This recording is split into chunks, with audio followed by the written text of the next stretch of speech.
ჩვენი გადაცემის პირველი სტუმარი. მადლობა თქვენ, დიდი პასუხისმგებლობა. უნდა შეგისწოროთ 49-ის ჯერ. გავხადეთ 50. დავამგვალეთ ბოდის გეკდით. ყველაფერი წინ არის. ბატონ გიორგი, მადლობა რომ მობრძანდით. ძალიან უჩვეულო გარემოში გრძნობ თავს რეჟიმის ორი სამიზნე, ორივეს გაქვთ დაზარალებული სტატუსი. გურამმა მოახერხა საკუთარი თავდასხმის, ნახავთ რამდენად ასახავს ამ თავდასხმას, მაგრამ კადრები მაინც ნახა. თქვენ ამის საშუალებაც არ მოგეცათ. ორივე ხართ შურისძიების სამიზნე. ეს ჩვენთვის პირადად პირველი ეთერია თავდასხმის შემდეგ და საუბარს ალბათ ამით დავიწყოთ. ხო, ჩემთვის ძალიან მძიმე იყო ამ კადრების ხილვა, რომელიც ასახავს თქვენზე ძალადობას და რამე სიახლე ხომ არ არის ბატონო გიორგი საქმეში. არა, სიახლე არაფერი არ არის, ფაქტობრივად გამოძიება გაჩერებულია. ეს როგორც ჩანს ეს ჩანაწერები მძევლად არის აყვანილი. არავინ არ იცის, მე როგორც ხედავთ ხე ჩვენ საქმის მასალებიდან თვითონ პროკურატურას და გაუმძიებელსაც არ აქვს ნანახი ეს, მაგრამ სიმართლე გითხრათ ახლა ეს თქვენზეც, ჩემზეც იყო ერთი ბევრ თავდასხმას შორის. ძალიან ბევრ თავდასხმას შორის და მე ახლა არც შემთხვევას არც გამოვყობ და არც რაიმე აქცენტს ამაზე არ ვაკეთებ. მე უბრალოდ ვიცი, რომ ეს არის რეჟიმის შურისძიება, არა მხოლოდ ჩემზე, თქვენზე. თქვენი საქმიანობის გამო და იმ ადამიანებზე, რომლებიც თავის დამოუკიდებელ და განსხვავებულ ასს გამოთქვამს. ტენდენციებს აჩვენებს ბატონო გიორგი სხვათა შორის. მე გამომძიებელმა როცა დამიბარა ჩემზე თავდასხმის მე-18 დღეს და მითხრა რომ დაზარალებული სტატუსი მაქვს. მე მას ვთხოვე რომ იქნება ამოიღოთ სათვალთვალო კამერების ჩანაწერები, უშუალოდ რომელიც შინაგან საქმეთა სამინისტროს ეკუთვნის და ასევე კერძო კომპანიები, იქ ათასობით კამერა ირგვლივ განთავსებული და იცით რა იყო პასუხი, რომ ტელევიზიებმა ხომ დააფიქსირეს თქვენზე თავდასხმაო და ჩემი ინტერესი იყო ის სპეცრაზმელი, რომელიც მე გარბის ჩემზე თავდასხმის შემდეგ თუ რამე კანონის საწინააღმდეგოს ვაკეთებდი, უნდა დავეკავებინე წესით, ხო, თუ სამართალ დამცველია.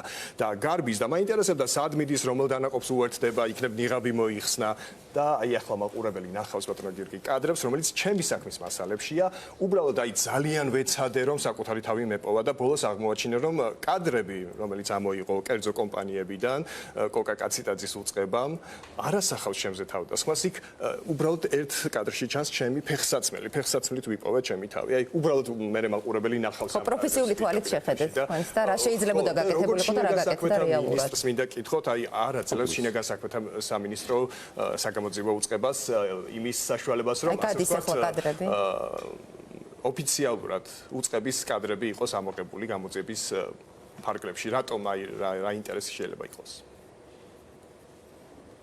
პრინციპში სულ ეს არის. ესე იგი, პირველი რასაც ვიტყვი, რომ ჩემი ინტერესი არ არის ადამიანები, რომლებმაც განახორციელეს თავდასხმა. მე ვფიქრობ, რომ ჩვენი საერთო მიდგომა უნდა იყოს, ჩემი ინტერესი არის ივანიშვილი ბიძინა, იმიტომ რომ ის არის დამკვეთი, როგორც ჩემზე პერსონალურად, ასევე არავის არ ეგონოს, რომ აი ეს პოლიციელები, რომლებიც ასრულებენ უკანონო დავალებებს, რომ ეს დავალებები მოდის ვინმე არის, მინისტრის ან პრემიერის ან ეს არის ივანიშვილი ბიძინას გადაწყვეტილება. აი გურამზე თავდასხმაც აქედან მოდის, ბიძინა ივანიშვილისგან დავალება არის მარტივი. იძალადეთ, ოღონდ არ მოკლათ. ეს დავალება არის დღეს და გამოყოფილი არიან კონკრეტული ადამიანები, ჟურნალისტები. ის ადამიანები, რომლებიც უკვე ამ 75 და თითქმის 100 დღის პროტესტების შემდგომ, არჩევნების შემდგომ უკვე აი ამ სპეციალური კამერებით მათი სახე იდენტიფიცირებულია, მათი ვინაობა იდენტიფიცირებულია. ეს ჟურნალისტები ალბათ გაცილებით ადრე ამოიღეს სამიზნეში ვიდრე. რა თქმა უნდა, და შესაბამისად ყველა აქტიური ადამიანი, რომელსაც აქვს აქტიური პოლიტიკური საზოგადოებრივი პოზიცია და არ ცვლის ამ პოზიციას, იმიტომ თulis რომ ეს ქვეყნისთვის ბრძოლის წინა ხაზია, რა თქმა უნდა ისინი არიან სამიზნები და ჩვენ თუ გამოვეკიდეთ იმ რიგით შემსრულებლებს მხოლოდ რომლებიც უკანონო ბრძანებას იღებენ, რა თქმა უნდა, მათ თავისი წილი პასუხისმგებლობა აქვთ, მაგრამ ჩვენი მთავარი სამიზნე უნდა იყოს ის ადამიანი, რომელმაც შექმნა ეს გარემო და რომლისგანაც მოდის ეს ბოროტების წყარო და ეს ბრძანებები. ეს არის და ეს. ბატონ გიორგი, თქვენ ახსენები გაქვთ, რომ მუქარა მოდიოდა ივანიშვილისგან, გარდა იმისა, რაც საჯარო განცხადება მოვისმინეთ და იყო მუქარა თქვენი ოჯახის მისამართითაც. აი, მსგავსი მუქარები გრძელდება, გუშინ დააკავეს ლევან გოგიჩაიშვილი კი გაათავისუფლეს, მაგრამ აი რა ტომ გახდით თქვენ თავარი სამიზნე და ეს ბიძინა ივანიშვილისაგან მომდინარე მუქარები თუ არის განგრძობითი, ანუ რა უნდა საბოლოო ჯამში? ეს ყოველთვის იქნება ეს პოლიტიკური ოპოზიცია თუ ჟურნალისტები, ანუ უნდა გაჩუმდეს ყველა? ეს იყო ეს იყო განგრძობითი პროცესი, რა თქმა უნდა, მაგრამ თავარი მიზანი აქ გახლავთ მარტივი. ყველა ადამიანი, რომელიც მიუღებელია სხვადასხვა ფორმით. ხო, ეხლა არიან ადამიანები, რომლებიც როდესღაც მისაღებები იყვნენ, როდესაც საქებები იყვნენ. არიან ადამიანები, რომლებიც ყოველთვის მიუღებელები იყვნენ, მაგრამ საბოლოო ჯამში დღეს ჩვენ ვართ იმ გარემოში, როდესაც ადამიანი, რომელიც აცხადებს ღიად, რომ ქვეყანა ეკუთვნის მას და ეს ქვეყანა უნდა ცხოვრობდეს ისე, როგორც ის თვლის მიზანს შეწონილად, მისი ინტერესებიდან გამომდინარე, პერსონალური. თქვენ ხარ გონიათ, ახლა ეს ქვეყანა პრემიერის ან მინისტრების მიზანშეწონილობის ან გეგმის მიხედვით ცხოვრობს. რა თქმა უნდა, არა. და შესაბამისად, ჩვენ, როდესაც ადამიანები რიგითი ვამბობთ, რომ ამ ქვეყნის მომავალი უნდა იყოს აი ასეთი განსხვავებული, ხო? მოსაზრება გვაქვს უბრალოდ განსხვავებული, მე ხო არაფერი, ხო? და ვამბობთ, რომ ამ განსხვავებული მოსაზრების გამოსახატავად არსებობს არჩევნები, არსებობს უნდა არსებობდეს პარლამენტი და ასე შემდეგ. და შემდეგ ამ ადამიანმა ეს ყველაფერი, ეს ინსტიტუტები აიყვანა მძევლად. ფაქტობრივად სახელმწიფო აიყვანა მძევლად. აი დღეს ჩვენ საუბრობდით, ჩვენი უბედურება მდგომარეობს იმაში, რომ ჩვენ ის კი არ შეგვიძლია ახლა ვიდავოთ, ცუდი ხელისუფლება ყავს თუ კარგი, ჩვენ ხელისუფლება არ ყავს. დღეს საქართველოს თითეული მოქალაქე არის დარჩენილი ბედის ანაბარა პირისპირ მარტო ნიღბის უკან დამალულ ადამიანთან, რომელიც ჩვენ წარმოდგენა არ გვაქვს. ეს სამართალდამცავია, კრიმინალია, უბრალოდ მოძალადია, ვინ არის, არ ვიცით. ამიტომ ჩვენ უბრალოდ ამ ხალხმა და კონკრეტულად ივანიშვილმა ბიძინამ უნდა გაიგოს, რომ ჩვენ უბრალოდ უკან დასახები არ აგვაქვს. იმიტომ რომ ჩვენს უკან ჩვენი ოჯახებია, ჩვენი შვილებია და ვიღაცას თუ გონია, რომ ასე ძალადობით ვინმეს შეაშინებენ, ახლა გურამს ან მე რაიმე მეტყობა შეშინებენ. ან გურამს შეხედეთ, ხო? მეორე დღეს, აი მე ხო მახსოვს, ხო, გურამის საშინელი კადრების შემდგომ, აი სულ რაღაც რამოდენიმე დღეში მე მგონი საავადმყოფოში იყო პირველ ინტერვიუს რო იძლებოდა და უკვე ჩანდა რომ პირიქით. და მხილება დაიწყო ჩვენი ეგრეთ წოდებული კოლეგების პალატიდანვე. რაღაც საერთოც გვაქვს ჩვენ იმ კუთხით რომ მე მაგალითად 2012 წელს ბიძინა ივანიშვილის ტელევიზიისთვის მუშაობდი, მაშინ მეგონა რომ სისტემა უნდა შეცვლილიყო, რაღაცნაირად სხვა იდეოლოგია. 2012 წლის შემდეგაც. ხო, და გადაიბარეს ეს სისტემა, გააძლიერეს, უფრო მეტად მოირგეს საკუთარ თავზე და საერთოდ შეცვალეს საგარეო კურსი, ეს არის მთავარი პრობლემა. რატო გიგვირს 2012 წელს მოსახლეობა დაგისვამთ კითხვას ახლა ჩვენს ერთ-ერთ ბლოგში, იქაც ხო გახსენებენ, კი გავიგეთ ეს ყველაფერი, ნაცადი სისხლიანი რეჟიმი, მაგრამ ახლა ხომ არ დადგა დრო, რომ აი უფრო სხვა რაკურსით მივმართოთ ჩვენი ფოკუსი, იმიტომ რომ ბიძინა ივანიშვილი იმაზე დიდი ბოროტება ვიდრე რაიმე რეჟიმი ამ ქვეყანაში ყოფილა, ხო? სისხლიანი რეჟიმიც არის და პირდაპირ შეცვალა საგარეო კურსი, ხო? ეს ყველაზე ასე ვთქვათ მთავარი გამოწვევაა დღეს. რაღაც გამომეტყველებით ვატყობ, რომ ბოლომდე არ მეთანხმება. რა თქმა უნდა, გამომეტყველებით რა. შეხედეთ. არ აქვს არანაირი მნიშვნელობა. მე გეთანხმებით თუ არა. ხო, აი მარტივი მაგალითი შეიძლება მოვიყვანოთ. აი ეს ბოლო შემთხვევა საზოგადოებრივი კვლევების. ხო, ჩვენ უნდა გვესმოდეს ერთმანეთს უნდა მოვსმილოთ. ჩვენ უნდა გვესმოდეს, რომ ჩვენ საზოგადოების ნაწილი ვართ. და ჩვენ უნდა ეხლა ეს კვლევები ვინც პროფესიული თვალით ნახა, ყველა ნორმალური ადამიანი, ვისაც საზოგადოებრივ და პოლიტიკურ ქსოვილთან რაიმე დამოკიდებულს მიხვდა, რომ მოგწონს ჩვენს თუ არ მოგწონს, ივანიშვილ ბიძინას დღესაც მინიმუმ პლუს-მინუს 30% მყარი მხარდაჭერა აქვს. ესენი ჩვენი მოქალაქეები არიან. ეს ჩვენი მეზობლები არიან და იმის მაგივრად, რომ ჩვენ ამ ხალხს ველაპარაკოთ, ისევე როგორც სხვას ყველას, უნდა ვეცადოთ, რომ ურთიერთგანადგურების რეჟიმში კი არ გადავიდეთ, ისე როგორც დღევანდელი ხელისუფლება იქცევა, რომელსაც ბევრად უფრო მეტი პასუხისმგებლობა აქვს, ვიდრე იმ ადამიანებს, რომლებიც აქციაზე დგანან. ხო?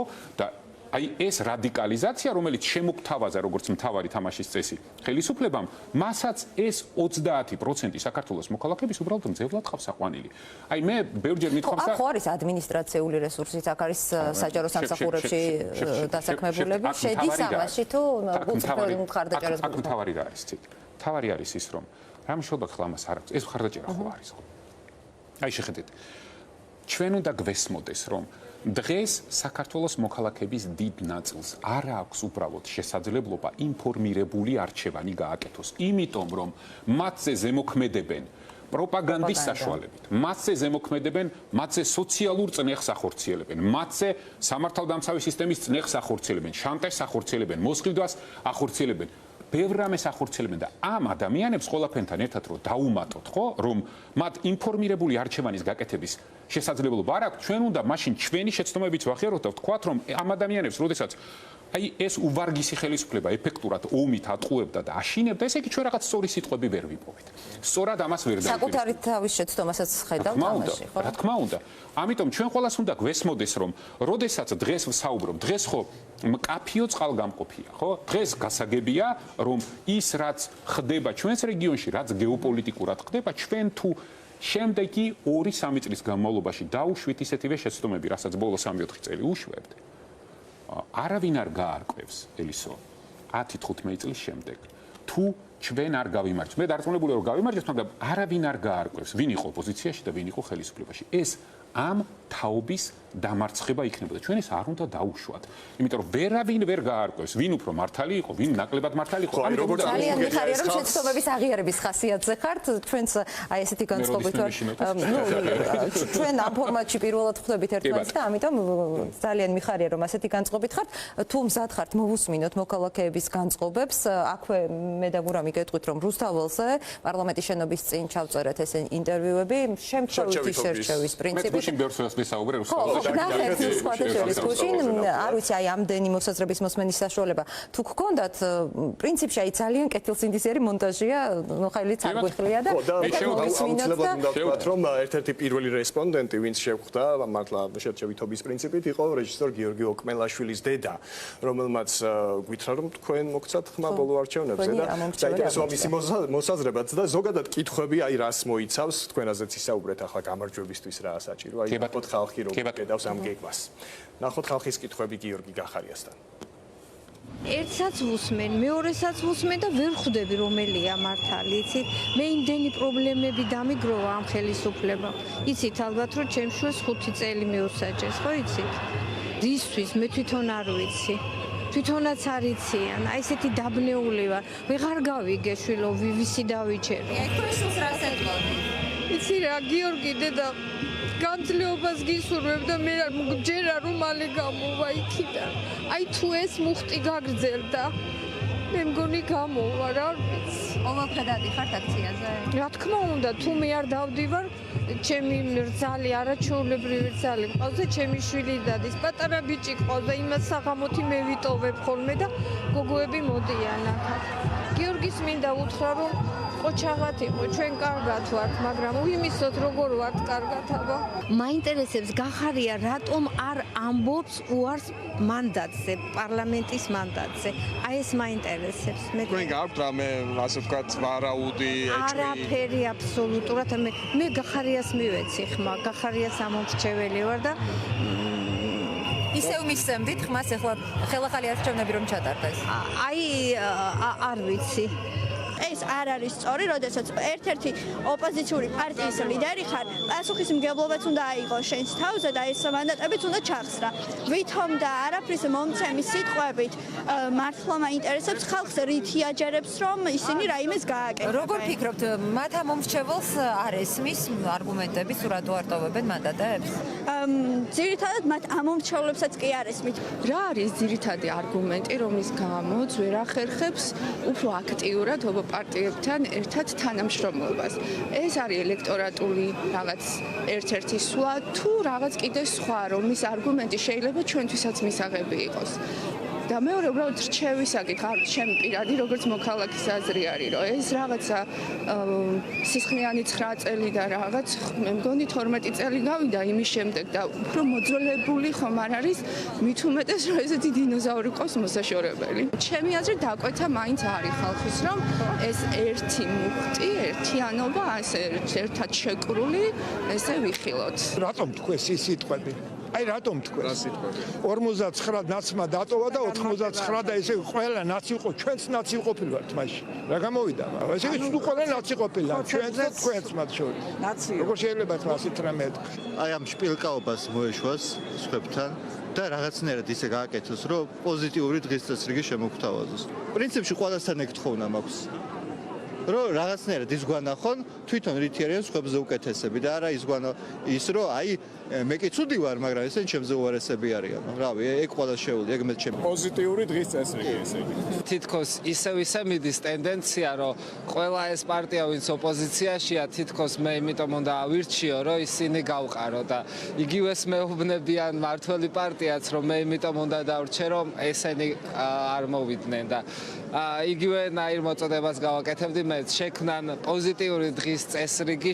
მე მზად ვარ მოვუსმინო მათ, გამოვიტანო დასკვნა ვის უჭერს საბოლოოდ მხარს. ეხა ვარ უბრალოდ სისტემის მოწინააღმდეგე და მართველი პარტიის მოწინააღმდეგე. მინდა რომ ეს შეიძლება. და არავის მომხრე? და არავის მომხრე. ხმა მივეცი რენდომაიზერით 4-დან 1-ს. მჭიდრო კავშირში იყო დღევანდელ ხელისუფლებასთან და მიჭირს მისი ესე იგი თვისებები განსჭრიტო. მე არა ვარ წინააღმდეგი რომ შეიცვალოს, მაგრამ ბოლომდე რაღაცა რჩება ისეთი ნალექივით, რომელიც რა გაგიქარწყლებდათ და რა ნაბიჯები იქნებოდა თქვენთვის უფრო დამაჯერებელი გახარიას მხრიდან. ავიცი ახლა გახარიას მხრიდან საერთო ენის მონახვა თუნდაც დანარჩენებთან, მაგრამ რამდენად შესაძლებელია. რატო ვერ მოხერხდა აქამდე? გახარიას ეგეთი პოზიცია აქვს, რომ მე ვარ და ჩემი ნაბადი. ესეთი შთაბეჭდილება მრჩება მაინც რა და გონია რომ თავის თავადობით რაღაცას მიაღწევს და მე ამაში ეჭვმეპარება რა. ძალიან დიდი კითხვის ნიშანია გახარია ბევრი ადამიანისთვის. ხა სულ ვსჯელობთ მეგობრები და ძალიან სწორი განცხადებები კეთდება მისი მხრიდან და მართლა ყველა გაუგნებულია, ვაო და მეორე მხრივ ამ დროს კითხვის ნიშანია, დიდი კითხვა. აი რა გაფანტავდა ამ კითხვებს რაც თქვენ? აი სწორედ ის რომ არ ხდება რაღაცნაირად ნორმალური ესე იგი კონტაქტი სხვა თუნდაც ოპოზიციურ პარტიებთან.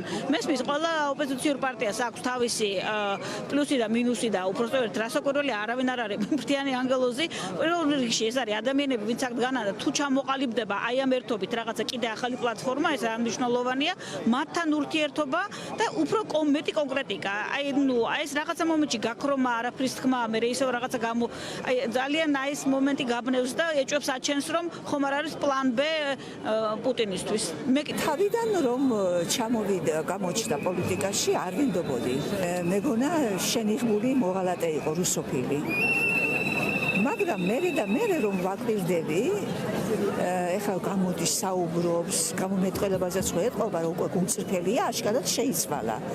კარგია რომ შეუძლია ადამიანს შეიცვალოს თავისი რაღაც თავის თავში რაც არის გასაუმჯობესებელი განავითაროს და ესეთი პიროვნებად მიმაჩნია ეხლა და ვენდორი პირადად. რა გზით ვაპირებთ რომ ჯერ კიდე სანამ ბოლომდე ხელი არ გაუსვიათ ისედაც უკვე ბინძური ხელი, სანამ შანსი არის შევაცვლევინოთ მუხლი მაინც. რა კონკრეტულად რას გვეუბნება? იქნება და რამე აზრი აქვს. ქუჩის მიღმა მაშინ რითი საქმე, რითი ეხმარება ამ პროცესს და მე ალბათ უფრო მეტი უშუალოობა მესმის რომ ყველაფერის გასაჩაროება ალბათ შეუძლებელია, მაგრამ რისიც შესაძლებელია, რაც პროცესს დაეხმარება, რაც წმენას გაუმყარებს ამ ხალხს ისე ოპოზიციური პარტიების, რომელიც მე თუ ვკითხავ დღეს რაღაც კრიტიკულ მინიმუმზე არის დასული, რაც ზოგადად აზიანებს პროცესს. არანაირი სტრატეგია არ ჩანს. აი ხვალ რა, ზეგ რა, კი, ყველას გვაქვს აი ეს მუხტი, ხო, რომ ვიყოთ ბოლომდე გამარჯვებამდე, მაგრამ შეიძლება რაღაცა ღმერთმა ნუქნას ადამიანებს იმედი დაეკარგოს. ერთის მხრივ კარგია, რომ თქვა შეიძლება რომ წინა პლანზე არ ჩანან პოლიტიკოსები, რომ ჩანს, რომ ეს ზუსტად ხალხის სურვილია, აი ეს მოძრაობა.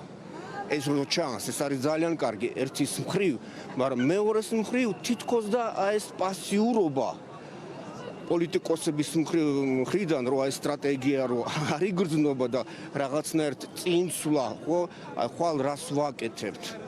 აი ეს რაღაცნაირად იმედგაცრუებას იწვევს.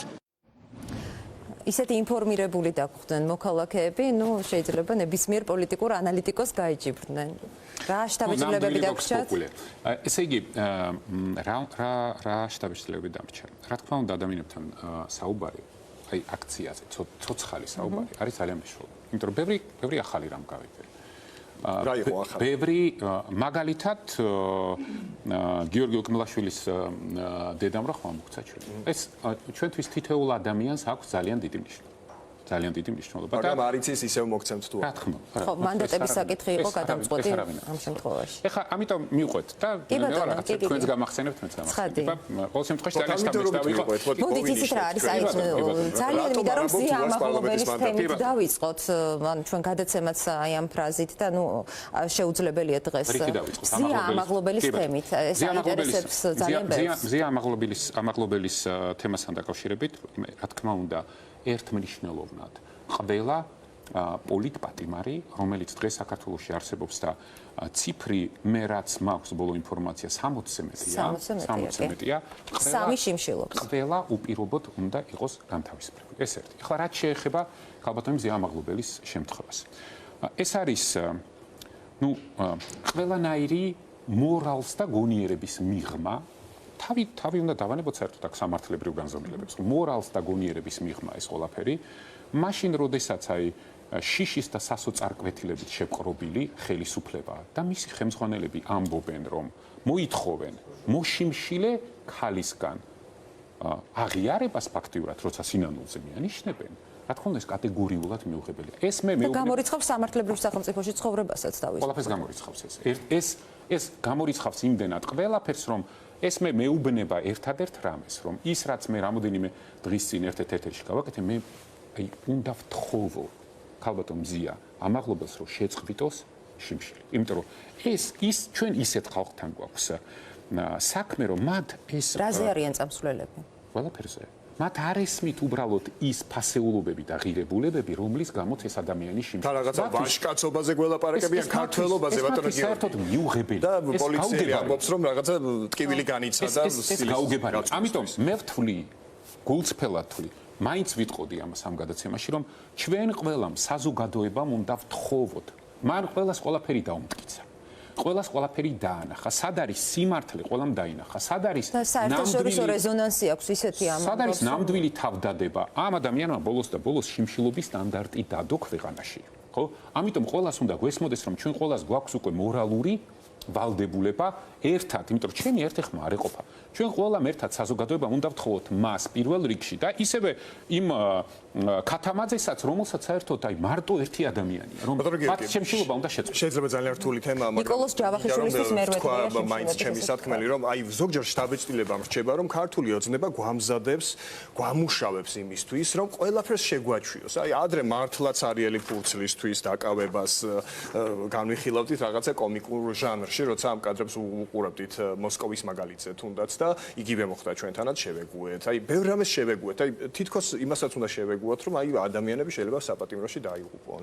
და რაღაცა აი აქეთკენ მივდივართ. გააქვთ ეს განცდა, რომ აი შეგუების რაღაცა აი ამ მეთოდს მე განცდა მაქვს, რომ აი ყველაფერი სულ ერთი გახდეს. მე საზოგადოებისთვის გამოვიფიტოთ, დავიღალოთ და პროტესტის მე განცდა მაქვს, რომ დღევანდელი ეგრეთ წოდებული დე-ფაქტო ხელისუფლება მოქმედებს გონიერების მიღმა და ჩვენი პასუხისმგებლობაა.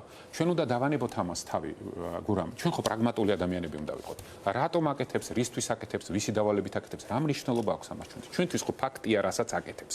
ამიტომ და რას გააკეთებს ხვალ? ესეც გასაგებია და ამიტომ ჩვენ იმის მაგივრად რომ ამაზე ვიმსჯელოთ, უნდა შევიკრიბოთ და ყველამ ერთად ქალბატონ ზიას ვთხოვოთ, რომ მან შეწყვიტოს შიმშილი. ეს უნდა იყოს თხოვნა. იმიტომ რომ ადამიანს უნდა აუხსნათ, რომ მან ყველაფერს უკვე მიაღწია, მან ყველაფერი დაუმტკიცა, ყველაფერი დაანახა. მაქსიმალური რისი მიღწევაც შეიძლება და ამ გარემოში მან მიაღწია და ხვალე ეს ადამიანი და მსგავსი თანამებრძოლები ჩვენ ჯანმრთელი და მებრძოლები გვჭირდება ჩვენ სამოქალაქო. ანუ იმის ილუზია, რომ მუხლი შეიძლება შეიცვალოს, შეიძლება სასამართლოს მიმართოს პროკურატურამ, რომ გადახედოს აღკვეთ ღონისძიებას, ამის მოლოდინი არ უნდა გქონდეს. თქვენ გააქვთ იმის მოლოდინი, რომ ქალბატონი ზია ამაღლობელი აი ამ 30 დღეზე მეტი შიმშილობის შემდგომ და მიმქცევის შემდგომ, რომელიც მან როგორც ის იქცება, ის სინანულს ან აღიარებას გამოავლენს. ამიტომ ჩვენ ახლა ჩიხში ვართ და ამ ჩიხში შეიძლება ერთი ცალკე აღებული ადამიანის ტრაგედიას დავეჯახოთ და ეს ტრაგედია მე ქვეყნის ტრაგედია გახდება და ამიტომ ის მაგივრად რომ ახლა ჩვენ მოუწოდოთ გონიერებისკენ ხელისუფლებას, რომელსაც არც გონიერება აქვს, აღარც ღირსება არ აქვს, ჩვენ უნდა ვესაუბროთ იმ ადამიანს, რომელიც ჩვენთვის ბევრად უფრო ძვირფასია, ხო? და რომელმაც თავისი მორალური სიმაღლე დაანახა მთელ საზოგადოებას და იმის მაგურად რომ ჩვენ ამას ახლა ვუყუროთ, ჩვენ ყველა ერთად კიდევ ერთხელ ვიმეორებ, უნდა თხოვდეთ მას რომ დაუხსნათ რომ მან ყველაფერი უკვე დაანახა და საზოგადოებას მისი პოზიცია რამდენადაც ვიცი არის ძალიან პრინციპული კოლეგებმა ახლობლებმა სწორედ ამით დაიწყეს პირველივე დღეებში პოზიცია რო არის მე ამის მჯერა და ამიტომ ყველამ ერთად უნდა გავაკეთოთ ეს. აქვე პოლიტპატიმრების შესახებ დასმული შეკითხვა ამოვწუროთ და არ ვიცი შეიძლება თვითონ უკვე ამოწურეთ. იმიტომ რომ მე რა გადავიდე ხედავს პოლიტპატიმრების გათავისუფლებისთვისო ერთ-ერთი კითხვა იყო ასეთი. რა გამოსავალს ხედავთ? ზიას ნაწილში თქვენ გასაგებია თქვით რომ მან უნდა შეწყვიტოს შიმშილობა, მაგრამ იქ 60-მდე პოლიტპატიმარია. კი ბატონო, ჩვენ უნდა გვესმოდეს ყველას პრაგმატულად რომ ეს ადამიანები არიან მძებლები. ეს ადამიანები არიან პირადად ივანიშვილი ბიძინას მძებლები. რა თქმა უნდა ის ამ ადამიანების ბედით ივაჭრებს. და ეხლა ჩვენ ხო ყველას ძალიან კარგად გვესმის რომ ჩვენი მთავარი მიზანი არის პოლიტიკური შეთანხმება რომ მივაღწიოთ მძევლების განთავისუფლებას და ახალი არჩევნების თარიღს. ეს ცალკე ნაწილია. ამიტომ ჩვენ ყველაფერი უნდა გავაკეთოთ იმისთვის, რასაც აქამდე ვაკეთებდით და პირველი ფაზა, რომელიც ჩვენ გავიმარჯვეთ. ხო? აი 100 დღე გავიდა არჩევნებიდან და ჩვენ აი ამ პროტესტის ხარჯზე გავიმარჯვეთ და ფაქტი არის შემდეგი. არ არის შიდა ლეგიტიმაცია, არ არის საგარეო ლეგიტიმაცია, დაწყებულია საერთაშორისო სანქციების პროცესი და რაც მთავარია, საყოველთაოდ საერთაშორისო საზოგადოება შეთანხმებულია, რომ ივანიშვილი ბიძინა შეუთანხმებელია. მასთან ლაპარაკს აზრი არა აქვს. დამთავრებული. ტყვეების დახსნისთვის რა არის საჭირო? აი მიდიხართ მიუნხენის კონფერენციაზე, ხო? ტყვეების დახსნისთვის საჭირო არის საერთაშორისო წნეხის გაზრდა. და ტყვეების დახსნისთვის საჭირო რომ ყველა რეზოლუციაში, რომელიც იქნება შემდგომ პერიოდში. ეს იქნება ევროპარლამენტის ამაზე რეაგირებს ბატონო გიორგი, ოცნება, ანუ შეხედეთ, ამიტომ რაღაც იმ ფაზაში ვართ რომ მეგონი რეზოლუციები დიდად უკვე ყველაზე მეტად იცნობთ შიგნიდან, ხო, ამ ეგრეთ წოდებულ ხელისუფლებას. პრაგმატულ პოლიტიკაზე ვსაუბრობთ. როგორ ფიქრობთ, ჩვენ ამ გზას, რომელზეც მე ვსაუბრობ, აი დარწმუნებული ვარ, რომ უკანონოდ დაპატიმრებული პოლიტპატიმრების საკითხი, აი ევროპარლამენტის რეზოლუციაში იქნება. შემდგომ ამას მოყვება კიდევ უფრო მწვავე სანქციები. ეს მაგრამ ეს არის პროცესი და ამიტომ უნდა ვთხოვოთ ამ ადამიანებს რომ შეწყვიტონ შიმშილი, იმიტომ რომ ჩვენ დრო დაგვჭირდება. ხა თქვენ როგორ ფიქრობთ, ჩვენ შეგვიძლია ყველას ერთად? ხა ფიზიკურად შეიძლება შეგვიძლია, მაგრამ ამაში არის რაციონალი, რომ ხوارე გავარდეთ და შტურმით რამე ავიღოთ. ეს ხო არ არის ჩვენი პოლიტიკა. ამ ჩვენი პოლიტიკა არის თანმიმდევრული და რა თქმა უნდა. არის თქვენი არის და არც იმ ხალხის, ვინც გარეთ რა მუშაობს ყველაზე მეტად ბიძინა ივანიშვილზე, ვიდრე ხალხის კითხვებს გავცემთ პასუხს, ერთ-ერთი მე მგონი მიმართულება ის იყო, რომ რაღაცნაირად თქვენგან დადასტურებას ელოდებიან, რომ თქვენ ხართ თანმიმდევრული და თქვენ ნამდვილად გამიჯნული ხართ ბიძინა ივანიშვილისგან. რა არის მთავარი ინსტრუმენტი? ყველაზე ძალიან რამ შეიძლება დააზიანოს ბიძინა ივანიშვილი და თუ აი ამ ეთერს გამოიყენებთ იმისთვის, რომ უფრო მეტად ამხილოთ ოლიგარქი, თქვენ იყენებთ ამ ტერმინს, თქვენ იყენებთ რეჟიმს, აი რუსეთთან რამე კავშირების შესახებ თუ იცით შეიძლება უფრო მეტად ჩვენ ხო რეალურ საქმეზე ვსაუბრობთ და სენსაციებზე ხო არ ვსაუბრობთ, ხო? ჩვენ ვსაუბრობთ რეალურ პოლიტიკაზე და ვესაუბრებთ რა რაიმე ფაქტი თუ დაიდება კავშირების მისი რუსეთთან რამე. მე მგონი აქციიდან ჩვენს მაყურებლებს ცოტა სხვა კითხვები ქონდათ. მოიცა მათ უპასუხოთ. კი ბატონო. კი ბატონო, ნუ თავისუფლებას ვაძლევთ მოგაშენოთ კითხვების. კი ბატონო, ხო მე მგონი ასეთი ივანიშვილი ბიძინასთვის ყველაზე ძვირფასი და მნიშვნელოვანი არის ფული. და ჩვენ ყველაფერი უნდა გავაკეთოთ, ამიტომ ვართ კონცენტრირებული სანქციებზე. შემდეგ არის ძალაუფლება, მაგრამ ძალაუფლებისთვის გჭირდება ფული და ძალაუფლება გაგძევს შესაძლებლობას, რომ უფრო მეტი ფული მოიპარო. აი მარტივად რო ნახოთ. ივანიშვილი ბიძინა ხელისუფლებაში, როდესაც მოვიდა 2012 წელს, მისი ქონება შეფასებული იყო Forbes-ის მიერ, ჩემს მიერ, ხო არა? დაახლოებით ახლა ზუსტად არ მახსოვს 4 სადღაც. დღეს არის შეფასებული 7-ზე მეტად. აი, ადამიანი რომელმაც ამბობს, რომ შვეიცარიულ ბანკმა გამძარცვა, ქველმოქმედებას ჩავდეს 3 მილიარდი. საქართველოში ბიზნეს არ ვაკეთებ და თურმე აგერ ჰაიდელბერგში და კიდე სხვა ბიზნესებში წილები ქონია და ეს ადამიანი ამ 2012 წლიდან ბოლო 12 წლის განმავლობაში გამდიდრდა 3 მილიარდით. და ეს ხო არ გონიათ, რომ ეს ჩვენი ფულია, ეს ხალხის ფულია და შესაბამისად ყველას კარგად უნდა გვესმოდეს, რომ ეს მოპარული ფული რო დაიცვას, ამისთვის ჭირდება ძალაუფლება რო შეინარჩუნოს, ამისთვის ჭირდება ფული, ეს არის ჩაკეტილი წრე. ამიტომ ჩვენ ვამბობთ, რომ ჩვენი თავარი სამიზნე არის ივანიშვილი ბიძინასთვის ყველაზე ძვირფასი ფული და ძალაუფლება. როგორ უნდა გავაკეთოთ ეს? ეს ჩვენ უნდა გავაკეთოთ იმ თანმიმდევრული ნაბიჯებით, რომელიც ეხება მათ დელეგიტიმაციას სულს, ლეგიტიმაციის არ მინიჭებას კი არა. ლეგიტიმაციის არ მინიჭების ეტაპი ჩვენ უკვე გავიარეთ და ეს ამ გვარჯიოს მივახციეთ. ეხლა უნდა დაიწყოს პროცესი დელეგიტიმაციის. დელეგიტიმაციის პროცესი მაგალითად გამპირობებული იქნება იმ სანქციებით, რომელიც მის და აი ამ მთელი ბანდის ბუნებრივ მოკავშირეებს ან ბიზნეს პარტნიორებს არ მიცემს საშუალებებს მათთან ფული აკეთონ და ბიზნესს. შორის ამ ეთერიდან რამდენიმე საათში მიუნხენში მიემგზავრებით უსაფრთხოების კონფერენციაზე და ალბათ გექნებათ საშუალება რომ იქ კონტაქტების ფარგლებში ეს თემები მოიხილოთ. ჩვენ დაუბრუნდებით ამ თემას ბატონო გიორგი, ბოლო დავაანონსოთ მაყურებელს აუცილებლად მოუყვებით მიუნხენში რატომ მიდიხართ, მაგრამ მოდით ისევ ხალხის აუცილებლად უპასუხოთ ხალხის უბრალოდ მანდატებამდე სანამ მივალთ ეს კავშირშია იმასთან რაზეც ახლა მსჯელობდით, აი ეჭვები წარსულში ოცნებასთან და ივანიშვილთან კავშირების გამო ერთ-ერთმა რესპონდენტმა ახსენა, ამ ეჭვებს გაფანტავდა ოპოზიციასთან საერთო ენის გამონახვაო, აი რატომ ვერ ახერხებს ამას დღემდეო და ამას დავუმატებ უბრალოდ Facebook Live-ზე ასევე მოვიდა ერთი კითხვა ბატონო გიორგი, რომელიც მინდა წაგიკითხოთ, აი დიკო შოშიაშვილი გვეკითხება, შეკითხვა გახარიას, არჩევნებამდე თქვა რუსებთან დავჯდები დაველაპარაკებიო და რა გახდა საქართველოსთვის რომ არ დაჯდა და არ დაელაპარაკა საერთო პლატფორმაზე დანარჩენ პროევროპულ სამ ოპოზიციას. რას ნიშნავს რუსებთან დავჯდები და ველაპარაკებიო? რა რაღაცა ოპოზიციას რატომ ვერ ჩდებით ოპოზიციასთან ერთად თუნდაც დღეს პრეზიდენტთან შეხვედრის შემდეგ მე ვიყავით ჩვენ გუშინ იყო ოპოზიციასთან შეხვედრა მაგრამ კადრებში თითქოს არ ჩანდა ისეთი თქმა მინდა აი თქვენ ყოველთვის მონაწილეობთ ამ შეხვედრაში და როცა რაღაცა პრეზენტაცია ხდება ამ შეხვედრის მონაწილეებისა იქ თქვენი წარმომადგენელი რაღაცნაირად ესე იგი მეგობრებო მოდით აი თუნდაც დროს ხომონცემთ ცხადია ესე იგი მე თასე შევთანხმდეთ რა მე ამ კითხვებს ახლა ყველაფერს გავაერთიანებ და პატივსცემ გიორგი კმელაშვილის დედას და აი ასე ვიზამ ყველაფერს რომ თქვენს დაგაკმაყოფილოთ და ისინი დავიწყოთ პირველი კითხვით. ყველას კარგად უნდა გვესმოდეს რომ მანდატების საკითხს არანაირი კავშირი არ აქვს დე-ფაქტო პარლამენტის ლეგიტიმაციასთან ან ერთობასთან. საერთოდ გამორიცხულია. კავშირი არ არის არანაირი. ეს ყველაფერი ახლა რაც ხდება, ეს არის უბრალოდ რაღაც აგორებული პოლიტიკური პროცესი, რომლის გამოძახილიც არის ის კითხვები, მე ბევრჯერ გაგახსენებთ მარტივ იგივე ადამიანების მიერ დაგეგმილ იგივე პროცესს, რომელიც არჩევნების შემდეგ დაიწყო, აი მოწოდებით, ეჭვებით, რომ აი ჩვენ ვფიქრობთ, რომ გახარია პარლამენტში შევიდა. არსად გახარია არ შესულა. გარდა ამისა იყო კიდე 1000 უამრავი, აი გახარია პარლამენტში შევა და ამისთვის რაღაცა ფული აიღო. ეს ჭორები სამწუხაროდ ჩვენს როგორ გითხათ ინფიცირებულ პოლიტიკურ ველს მსგავსი ქმედებები ახასიათებს. ეხლა რაც შეეხება ჩვენს ქმედებას, ხო? ჩვენ აბსოლუტურად თანმიმდევრულად ვამბობდით ყოველთვის. ეს რო ყოფილიყო ვინმესთვის სიახლე, ხო, რომ ჩვენ სიები არ ჩაგვიხსნია და მანდატებზე არ დაგვიწერია, ეს ხო სიახლე არ ყოფილა, ყველა მიცოდა, იმ სამმა პარტიამაც იცოდა. მათთან ჩვენ ამასთან საუბარი ქონდა, ეხლა ის მაგალითად რომ ისინი გამოვიდნენ და თქვეს რომ ჩვენ აი ამას ვწერთ, და ჩვენთვის ეს არ შეუთანხმებიათ, მაგრამ ჩვენი პოზიცია ყველასთვის ცნობილი იყო. მე კიდევ ერთხელ მინდა აღვნიშნო, ჩემთვის და ჩვენი გუნდისთვის მთავარი საკითხი არის, რომ ივანიშვილმა ბიძინამ უნდა დაკარგოს ყველაზე ძვირფასი ფული და უნდა დაკარგოს ძალაუფლება. სხვანაირად ჩვენ ვერც პატიმრებს, პოლიტპატიმრებს გავანთავისუფლებთ და ვერც ამ ძალადობას შევწყვეტ. აი ეს მანდატების საკითხი როგორ ეხმარება?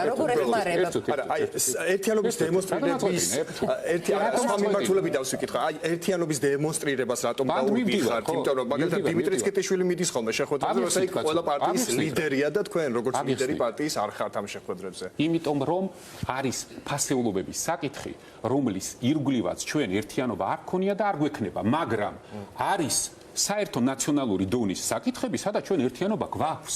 ეს ერთიანობა არის მაგალითად, რის ირგვლივ უნდა ვიყოთ ერთიანები? ერთიანები უნდა ვიყოთ მაგალითად ახალი არჩევნები გვინდა? გვინდა.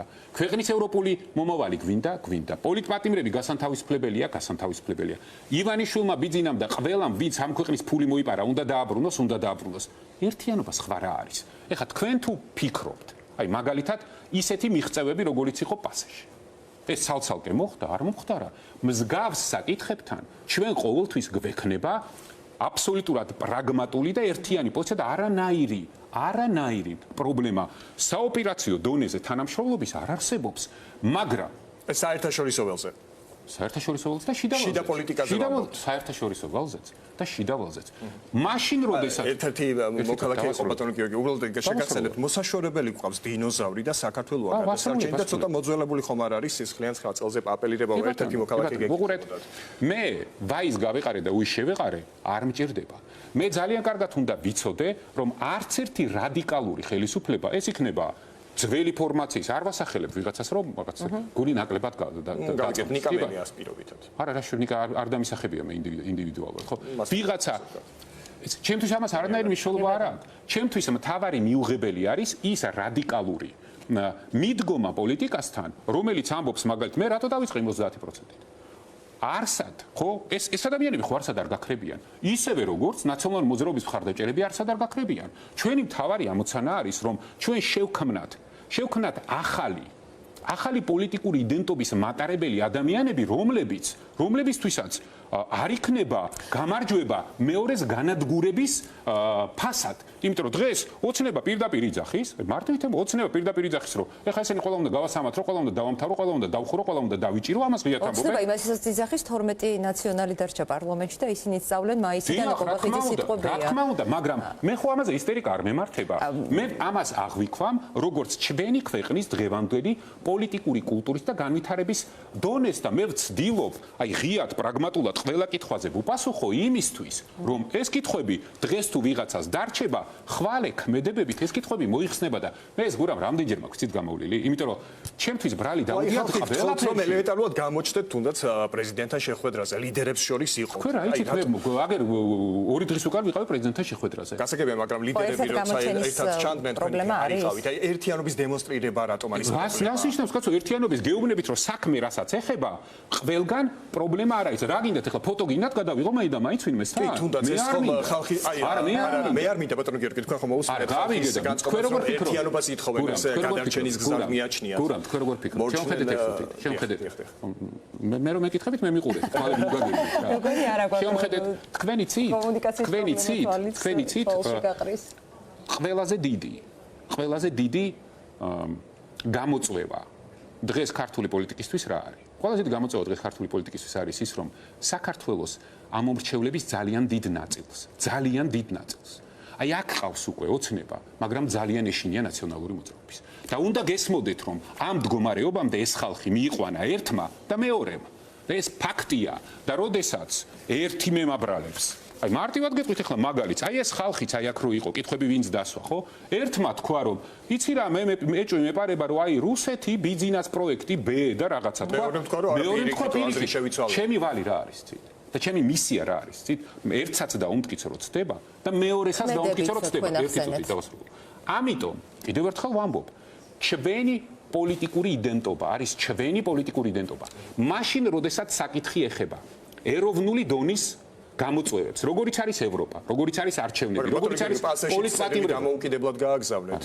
ოპოზიციასთან ერთად გაგიგზავნეთ ეს რომ საერთაშორისო მაგრამ იქაც ერთიანობა საერთაშორისო ველზე გვაქვს რომ ამბობთ შეგახსენებთ იმიტომ ეს ყველაზე ეფექტური იყო. მაშინ როდესაც აგერ სირიის ახალ მართლს ერთად გავგზავნეთ წერილი.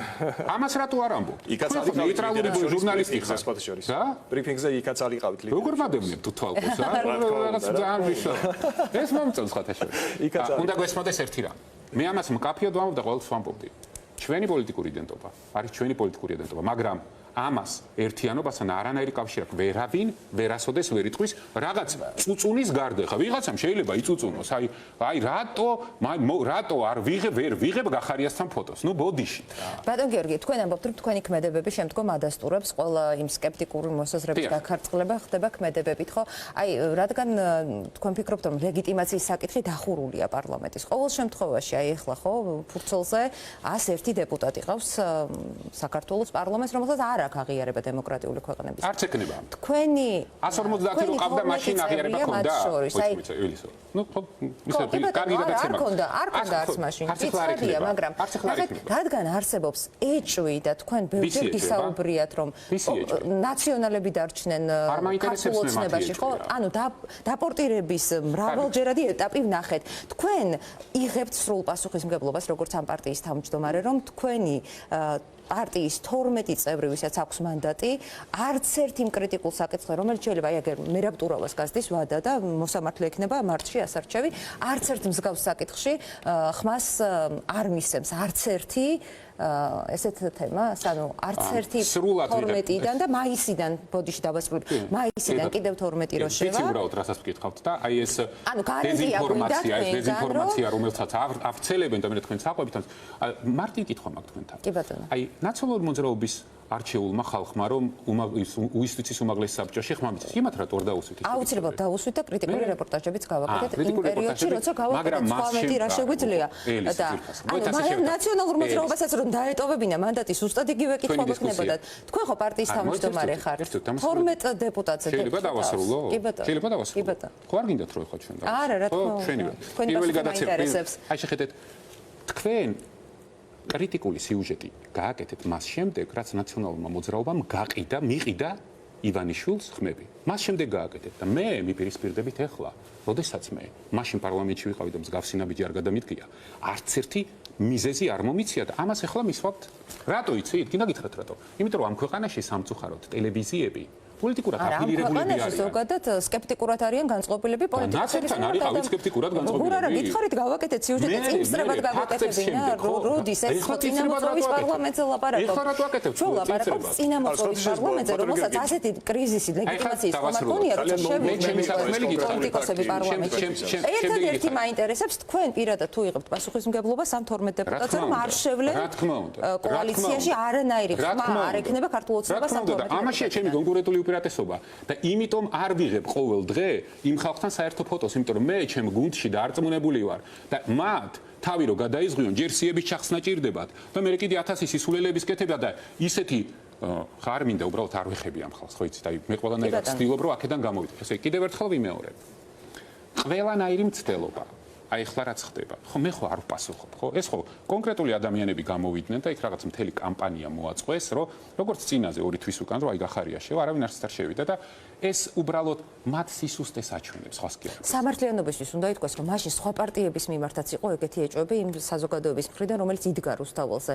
ანუ არც ერთ პარტიაში არ იყვნენ დარწმუნებული და ნუ ეს ეჭვები გაფანტა ზოგის მხრიდან სიების ჩახსნამ სამივე მხო ეს გააკეთა მანდატებზე უარი და კი ბატონო, ეს არის თქვენი ტაქტიკა. გასაგები ახლა თქვენი მოსაზრება, რომ პირობას დებთ, რომ 12-დან არც ერთი ხმა არ ექნება 20-ს. ეს საკითხი მინდა მკაფიოდ დავხურო რა. არც გავაკეთეთ და არც ვაპირებთ ამის გაკეთებას. ეს თემა უნდა დაიხუროს. არ არსებობს დღეს საქართველოში პოლიტიკური ძალა, რომელსაც შეუძლია ჩვენზე განახორციელოს ისეთი წნეხი, რომ ჩვენი პოლიტიკური გადაწყვეტილებები შევცვალოთ. ეს ერთი. მეორე, რა თქმა უნდა, ჩვენ ეს პასუხისმგებლობა სრულად გააზრებული გვაქვს და სრულ გარანტიას ვიძებთ. ეს მაინტერესებდა, დავასრულებ, თუ დავასრულებ. გარდა ამისა, ჩვენ თუ გვინდა, რომ ერთხელ და სამუდამოდ საქართველოს პოლიტიკური პარტიების ბელი უფრო გავაჯანსაღოთ და მსგავსი უშინაარსო სინამდვილეში დებატები ჩვენ არ მოგვიწევს და დროს ტყუილა არ ვკარგავდეთ და რაღაც დაგეგმილი და გადახდილი კამპანიები არ იგეგმებოდეს ახლა სოციალურ ქსელებში და ტელევიზიებში. არა, თქვენ არ გიხებით, არა, რა თქმა უნდა. არა, თქვენ დავასრულოთ, თქვენ არ გიხებით. ეს კითხვა არის საზოგადოებაში, ლეგიტიმური კითხვა. ხო გიპასუხეთ. კი ბატონო. ხო შეიძლება კითხვაზე ერთხელ ხო შეიძლება რომ პასუხო. უბრალოდ დამასრულებინეთ. კი ბატონო. არა. და მე დაგიკითხე. დამასრულებინეთ თუ შეიძლება. მე წამეკითხეთ რამდენიც გინდათ. შეხედეთ ამისთვის ერთხელ და სამუდამოდ ქართულ პარტიებში ფულის როლი და ქართულ ტელევიზიებში ფულის როლი უნდა დარეგულირდეს სხვანაირად. არ შეიძლება რომ ყველა პარტიის უკან იდგეს ფინანსური და საბანკო ჯგუფები და ყველა პარტიას ყავდეს თავისი ტელევიზია. არ შეიძლება. ეს ანგრევს პატარა ქვეყანაში საერთოდ ჯანსაღ პოლიტიკურ ველს. ეს ყველაზე დიდი პრობლემაა. ამით ჩვენ ვაძლევთ საზრდოს, ამით ჩვენ ვაძლევთ აი საჩუქარს უკეთებთ დღევანდელ ხელისუფლებას, რომელიც ამას ყველაფერს იყენებს. მაგალითისთვის, ჩემთვის, აი მარტივად გეტყვით, ხლა გამჭვირვალე ბიუჯეტიდან დაფინანსება არის კრიტიკულად მნიშვნელოვანი, იმიტომ რომ ჩემი თავისუფლება გადაწყვეტილების მიღების პროცესში, როდესაც ჩვენ პოლიტიკას ვაკეთებთ, არის კრიტიკულად მნიშვნელოვანი და მე არავის არასოდეს არ მივცემ იმის შესაძლებლობას, რომ ჩვენზე რაიმე ზეგავლენა მოახდინოს. დავასრულოთ შეიძლება. იგივე თემაზე. დავასრულებ მე. აზრი ხო შეიძლება რომ დავასრულო, მაწყვეტინებ აზრს და ფინანსების საბიუჯეტო დაფინანსება იქნებოდა ლოგიკური ახსნა იმ მოტივაციის გამო. სხვა რამეს ვამბობ. ამიტომ მაშინ როდესაც ჩვენ ერთადერთი პარტია ვართ, რომელიც იდეოლოგიურ და სოციალურ ბაზაზეა ჩამოყალიბებული. ერთადერთი პარტია ვართ, რომელსაც არ ყავს ფინანსური და საბანკო სისტემის ჯგუფები ჩვენს უკან და არ აქვს ტელევიზია. და ჩვენ ღიად ვამბობთ, რომ ჩვენთვის გამჭვირვალე ღია დაფინანსების წყაროები არის კრიტიკულად მნიშვნელოვანი. რატომ იცით? იმიტომ რომ დავამარცხოთ ივანიშვილი ბიძინა, მივახციოთ პოლიტპატიმრების განთავისუფლებას და მივახციოთ იმას, რომ არჩევნებს რო დავნიშნავთ, ამ არჩევნებისთვის ვიყოთ მზად. ეხლა თუ ვინმეს რაიმე კონტრარგუმენტი აქვს, წამიკითხეთ ამან. არა, კონტრარგუმენტი არა, უბრალოდ ბალანსისთვის მინდოდათ ჩვენი ერთ-ერთი მომხმარებლის კომენტარი წამეკითხა ამერიკიდან ემიგრანტი გწერს. მე მაგის ამომრჩეველი ვარ და სულ არ ვნანობ რომ მივეცი ხმა და სულ არ მინდა მაგის ერთობა ვინმესთან, ან ნაცებთან, ან გვარამიასთან, ან ხაზარაძესთან, რატო შეჭამეთ ამ ერთიანობით. მოკლედ არის რა. მინდა უპასუხო ამ ადამიანს როგორც ერთ ხმას, რომ ერთობა ეროვნული დონის საკითხებზე იქნება თანამშრომლობაც იქნება, აი მარტივ რამეს გეტყვით გურამ. როდესმე აი რამდენი ხანი ხა მე და თქვენ აქ ვსაუბრობთ. გვარი დამისახელებია ვინმესი.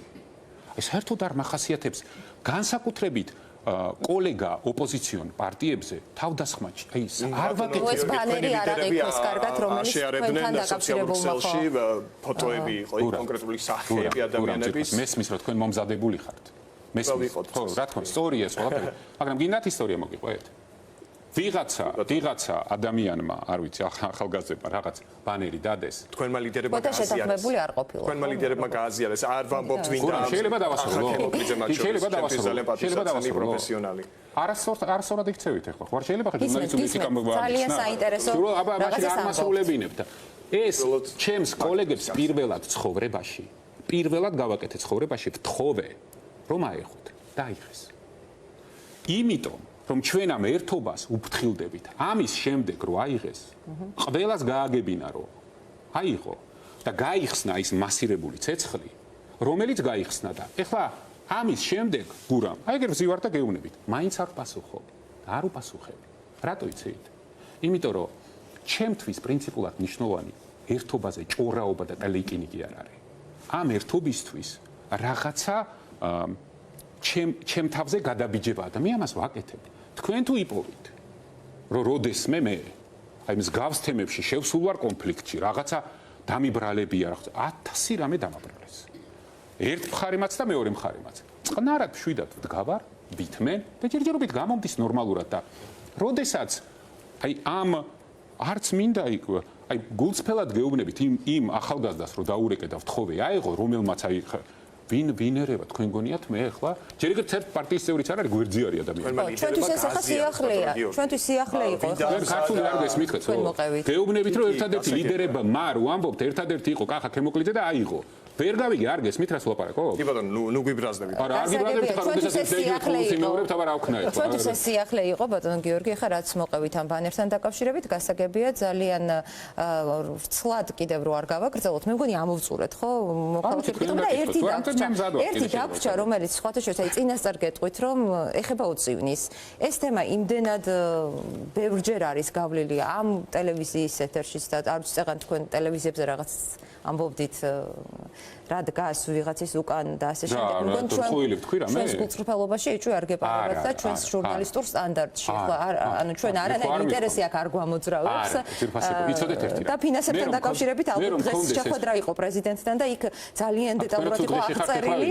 ხო, აღწერილი ფინანსური მდგომარეობა. ასე რომ მოკლედ მოვისმინოთ ეს კითხვა ოცივნისთან დაკავშირებით.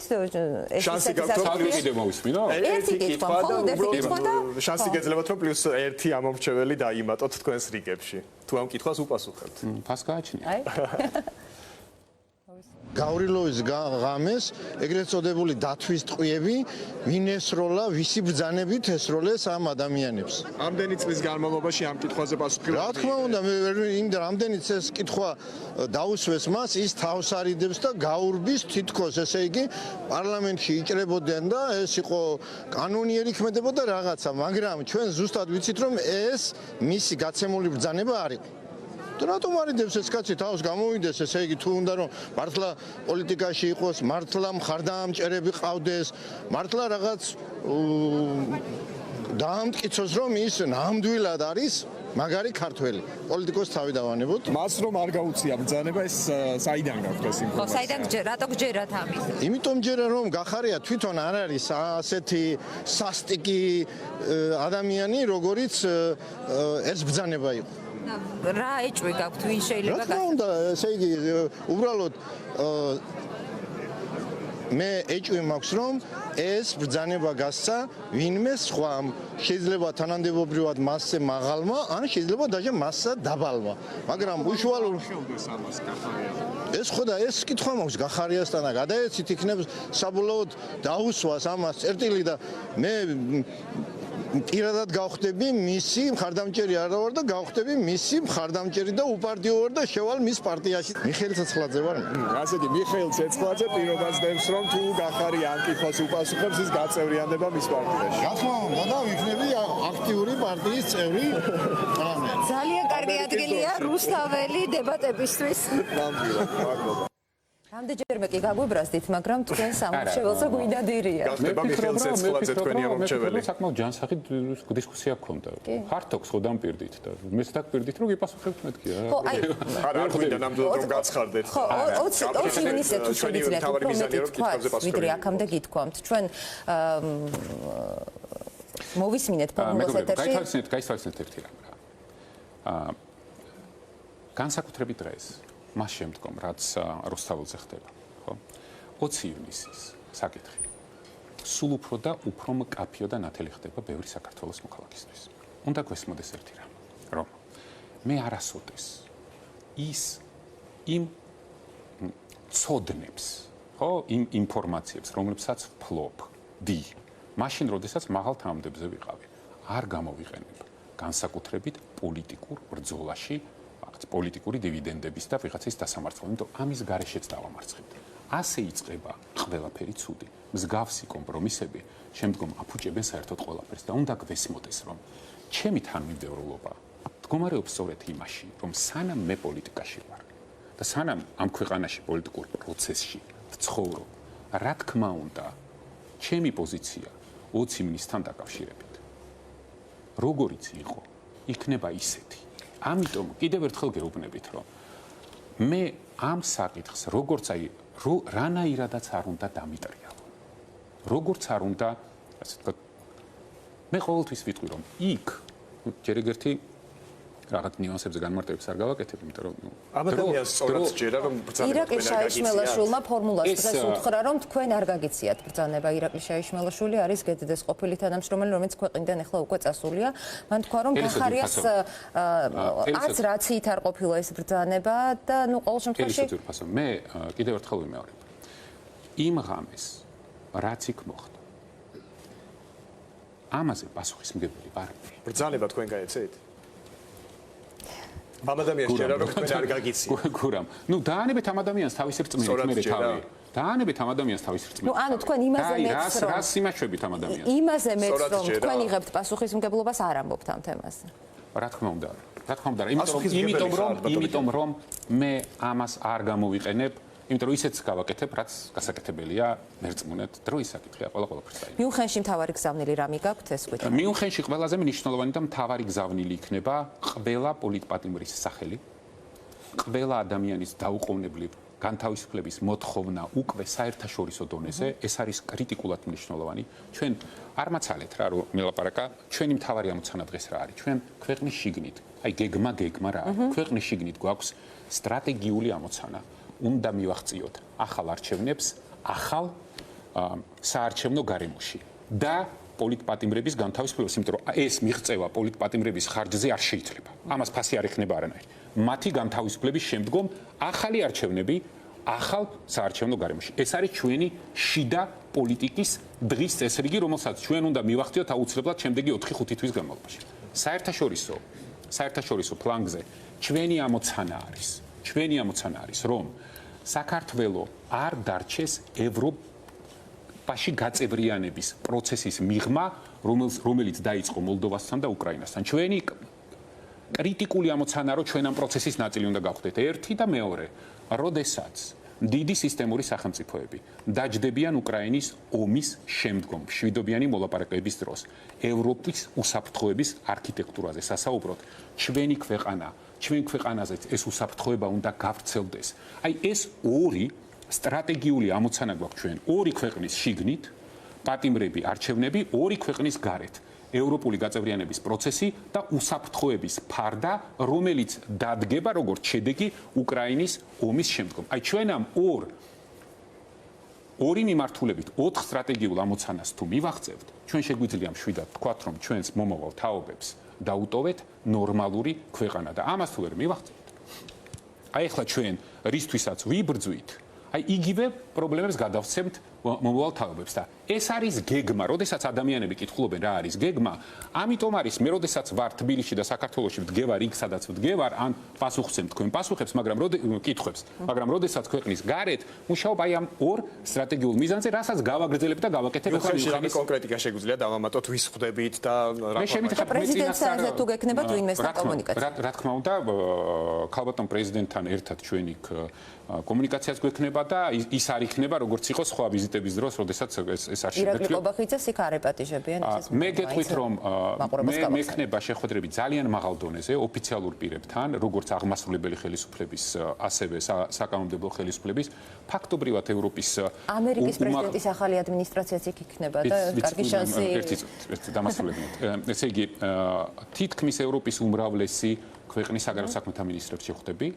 ამერიკის შეერთებული შტატებიდან ჯერ იქ დელეგაცია გაურკვეველი, იქ ჯერ ხო იცით ყველაფერი ასეთ турბულენტურ ფორმაშია, იქ სენატის წარმომადგენლები იქნებიან და იმათ ყველა შეხვდებით, დანარჩენი ყველაფერი იქ უკრაინა თუ არის შეხვედრების განრიგში. რა თქმა უნდა არის.